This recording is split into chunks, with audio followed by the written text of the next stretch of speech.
bag skærmene. Lige nu, der sidder du og ser Det søde liv med Mette Blomsterberg og Søren Ryge.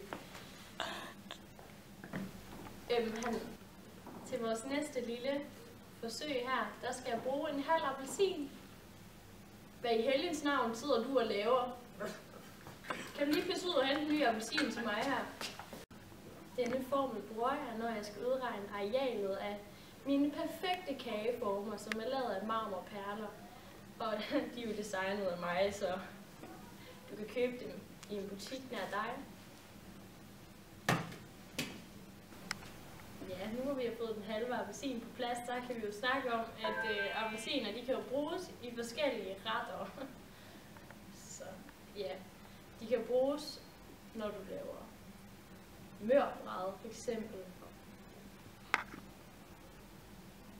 Altså, og den her appelsin smager jo godt bare i sig selv. Vil du have en? Mor, der er gået ild i din ovn. Kan du lige pisse ud? Men mor, der er gået ild i din ovn.